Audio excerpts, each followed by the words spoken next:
Mary was setting up her basket shop at the farmer's market for some fresh veggies on a bright sunny day. She is a young and beautiful Amish girl with a heart as pure as the hand-woven baskets she sold. It was a picture of innocence and simplicity until it wasn't, because what Mary didn't know was that trouble was rolling into the market. Suddenly, the peaceful clip-clop of a horse-drawn carriage was drowned out by the thunderous roar of motorcycles. A gang of bikers pulled up, their engines growling like beasts marking their territory. They were loud, crude, and unapologetically intimidating.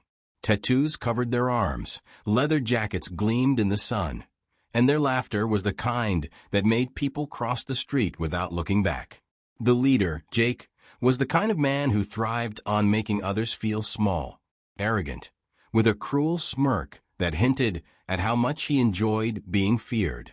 As they stomped through the market, the cheerful chatter quieted, and the air turned heavy with unease. Jake's eyes landed on Mary's booth, and that smirk grew wider. "Well, well," he said, loud enough for everyone nearby to hear. "What century are you living in, little Miss Pilgrim?" Mary looked up, startled but polite. "Can I help you, sir?" she asked softly.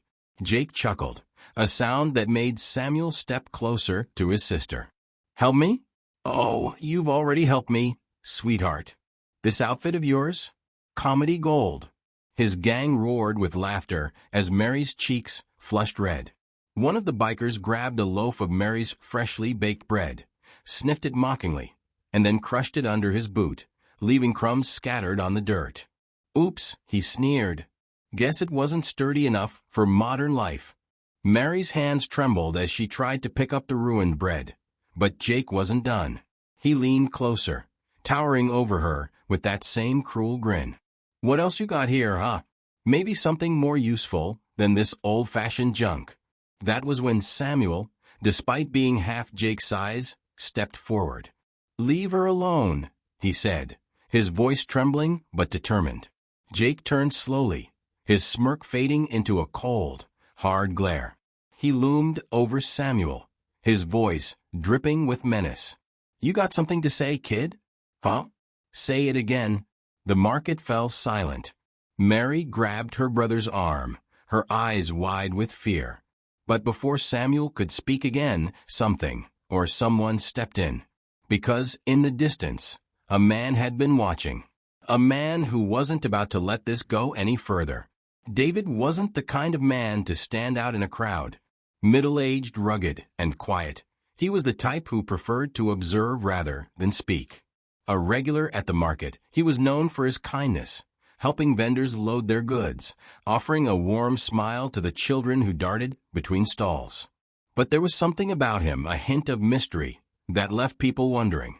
Maybe it was the way he moved, deliberate and steady, or the sharpness in his eyes, like he was always calculating, always ready. That morning, David had been buying apples from an elderly farmer when he noticed the commotion near Mary's booth. His sharp gaze caught everything. The mocking laughter, the way Jake towered over the young girl, and the fear in her eyes as her little brother tried to defend her. David's jaw tightened. Then came the sound of Mary's table crashing to the ground. Jake and his gang were no longer content with just taunts. They flipped the table over, sending jars of honey, loaves of bread, and hand-woven baskets scattering across the dirt. Jake picked up one of the baskets, turning it over in his hands like it was a toy.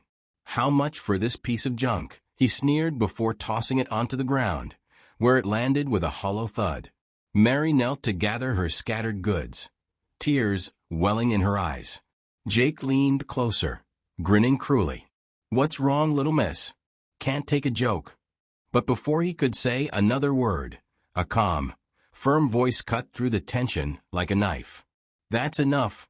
All eyes turned to see David standing tall, his hands relaxed at his sides, but his presence commanding.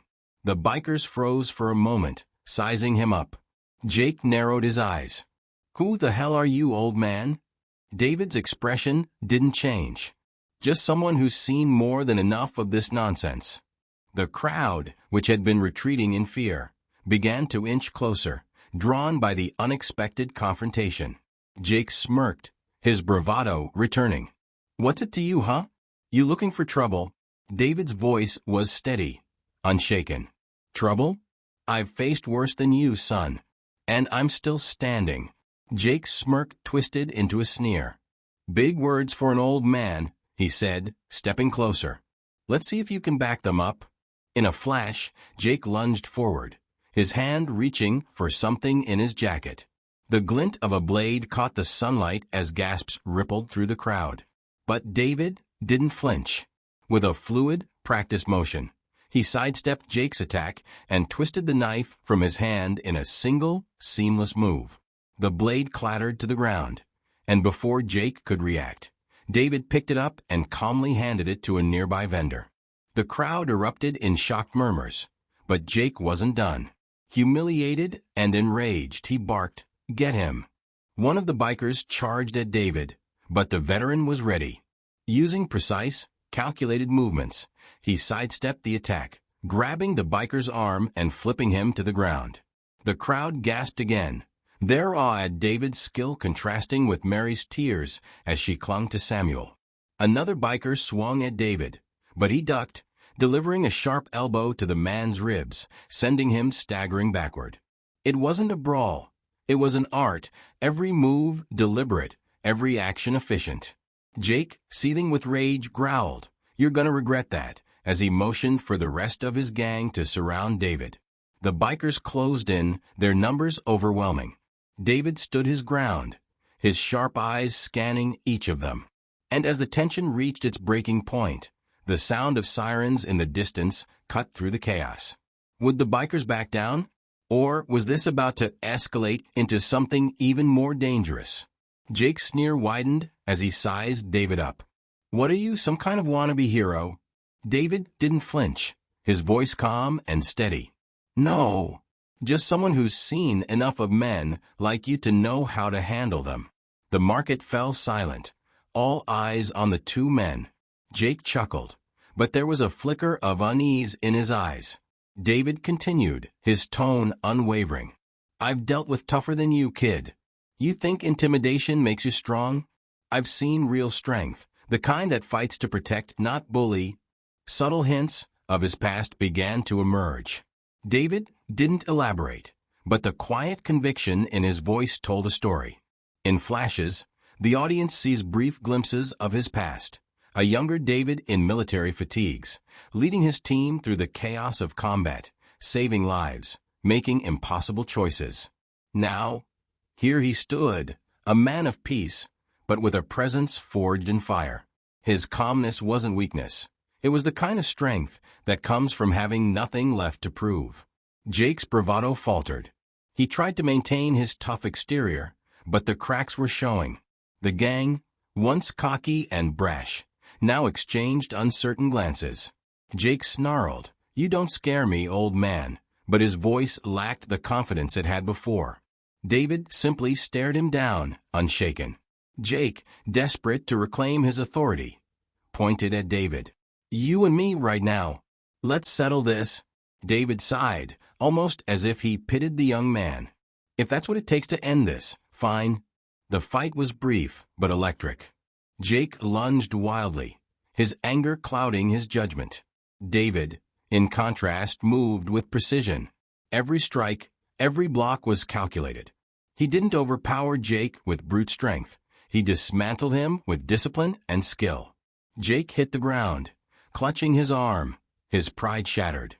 Around them, the other bikers froze, unsure of what to do. One of them tried to slink away, knocking over a crate of tomatoes in the process.